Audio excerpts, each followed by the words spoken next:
मैं इस पे काम करना चाहती थी। अभी इतने बेटे की भी पढ़ाई पूरी हो जाएगी, ये सब भी मैं कर लूँगी और हमारी ये चीज़ें भी ख़त्म ही हो जाएंगी। इतना आता रहा है कि मेरी ये चीज़ें ख़त्म हो जाए। चलो मैं तो जितना आता है ये चीज़ें ख़त्म हो जाए, घर पे रहने को मिल जाए, रोटी पानी चल जाए, चलो कोई बात नहीं, किराए पे कोई बात नहीं। बेटा भी जब कर लेगा, बेटे की पढ़ाई मेरी पढ़ाई एक साथ हो जाता, उसके बाद मैंने कहा बिल्कुल ही हो जाते ना, फ्री हो जाते।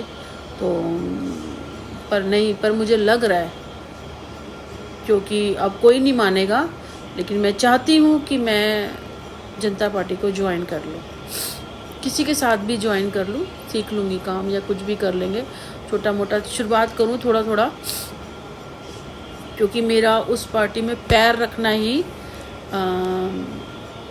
होगा। और कुछ चीज़ें मुझे समझ में नहीं है, जो कह रहे हैं ना कि आज गठबंधन की सरकार बनाई गई, तो इसके ऊपर बहुत पहले काम क्यों नहीं किया गया। और एक चीज़ और, हाँ, कोई नया इंसान है ना जिन्हें हम जानते नहीं हैं ना, उसकी ज्वाइनिंग करनी चाहिए। पढ़ा लिखा हो, बहुत सारे ऐसे हैं जिन्होंने ग्रेजुएशन की है, कोर्स किए हैं, नौकरी नहीं है, और उनसे पहले बात कीजिए, उनके बारे में जानकारी निकालिए, उनका देखिए कि क्या कुछ कर सकते हैं, फिर धीरे धीरे 4-5 साल के साथ कुछ एक पोस्ट देके। क्योंकि क्या है कि देखो, अब जो सेलिब्रिटी होते हैं ना, कई जैसे अब आजकल क्या है, पूरी जनता जो है ना उनसे खार खाई हुई है। ये कोई हीरोइन है, कोई भी जनता है ना, तो उनसे ना खार खाई बैठी हैं। तो वही, चलो कोई बात नहीं, क्योंकि आम बंदे को ना कोई जानते ही नहीं होंगे, तो क्या होगा कि उनके चलो यार क्या पता अच्छा इंसान है, पढ़ा लिखा इंसान है, तो चल जाएगा। तो इसीलिए ना ऐसे करना चाहिए।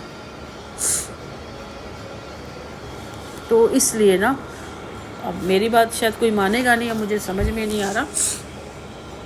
बाकी ये है कि क्योंकि मैं ये करके ना, क्योंकि सिर्फ मेरा इतना है कि मेरा बस वहाँ पे पैर ही रखना बहुत चीज़ें ठीक कर देगा। मेरा इतना मानना है, मेरा विश्वास है ये कि मेरा पैर रखना ही, बाकी मैं अपनी चीज़ें भी करती रहूँगी और इतना टाइम निकल जाएगा कि मैं अपनी चीज़ें भी कर लूँगी, जो मैं करना चाह रही हूँ ना, स्टडी वगैरह ये सब चीज़ें भी मैं कर लूँगी। क्योंकि 5 साल जो मेहनत करेंगे ना इस चीज़ के ऊपर, और आगे इसमें भी करते रहेंगे, मैं बता रही, मेरा विश्वास करो, चीज़ें संभल जाएंगी। लेकिन देखो, आपने अगर गलती की है उसे मानिए और उस पर काम कीजिए, उसको ना दोबारा हो। और क्या दुश्मनी निकालनी, 4 दिन की ज़िंदगी है।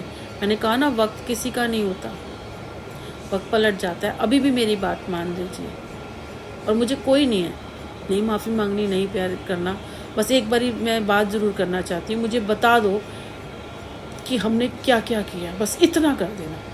मैं जानती हूँ, फिर भी मैं चाहती हूँ एक बारी बता के आप अपने कर्मा से फ्री हो जाओ। कोई भी बंदा है ना, वो बता दे सारा कुछ और अपने कर्मा से फ्री हो जाए, बस उसका काम ख़त्म। वो अपनी ज़िंदगी जिए कि वो बता दे कि भाई आपसे मिलना चाहता हूँ, नहीं है भाई, ये ख़त्म है और मैं पहली और आखिरी बार ही आया हूँ, मैं अपनी ज़िंदगी जीऊँगा, आप अपनी ज़िंदगी जियो, यहीं पे सब कुछ ख़त्म। बस इतना करके बस चला जाए। मैं यहाँ किसी के साथ ज्वाइनिंग करूँगी, मैं सोच रही हूँ, क्योंकि अगर ज़रूरी है ये ना, लेकिन नहीं समझ रहे। अब मैं जाऊँ और वहाँ पे भी मेरी कुछ हो जाए। ये कहते हैं कमल जीत अभी जीती है ना, इनके साथ भी ज्वाइनिंग कर सकती हूँ, साथ में कर लूँ या तो, क्योंकि मैं इतना ही चाह रही थी कि मैं इतने घंटे दूँ, क्योंकि मैं अपनी बात, ये इसको एक फूल को खिलाने के लिए जो खत में खाद पानी डालनी होती है, इसमें कुछ ऐसी चीज़ होती है जो डालनी होती है, मैं उनको बताती जाऊँगी, वो करती जाएंगी। वैसे तो वही उतनी, कभी कभी हम उनके साथ हैं, मैं वहाँ जा रही हूँ, उस पार्टी में शामिल हुई हूँ। कुछ बंदे कहते हैं ना, वो पेड़ वाली कहानी नहीं थी, उसके नीचे था तो उसमें कभी भी वो बिजली नहीं गिरी थी उस पेड़ पे, जैसे ही वो बंदा निकला तो बिजली गिर गई। अब बुरा बंदा निकला तब भी गिर सकती है, और कोई अच्छा निकले, वो सारे गर्म है, वो भी गिर हो सकता है। तो इसलिए कभी कभी कोई इंसान ना ऐसा भी होता है। तो मैं चाहती हूँ, क्योंकि मैं चाह रही थी कि मैं अपने भी काम करूँ, क्योंकि बेटा भी मेरा अगर पढ़ लेगा तो अपना कॉलेज जा रहा है। मैं सारे, कोई ऐसा है नहीं कि छोटा कोई न्याना बच्चा घर गोद में लेके बैठी हूँ मैं, ऐसा तो नहीं है। पूजा मैं 4 बजे करती हूँ, अगर मेरा बेटा कॉलेज गया तो हम रात को आराम से सो सकते हैं, 9 बजे सो के सुबह 4-5 बजे उठ के अपने काम करके हम दोनों निकल सकते हैं, शाम तो काम करके अपना आ सकते हैं। बस एक घर ऐसा चल जाएगा। क्यों नहीं किया आपने? क्या अपनी मर्जी से चला रहे थे? आपको पता है ना, वक्त अपनी मर्जी से चलाता है, ईश्वर अपनी मर्जी से चलाता है। आप मेरे से पंगा नहीं ले रहे थे, आप वक्त और ईश्वर से पंगा ले रहे थे। एक्चुअली में पंगा लेके समझ आ गया ना।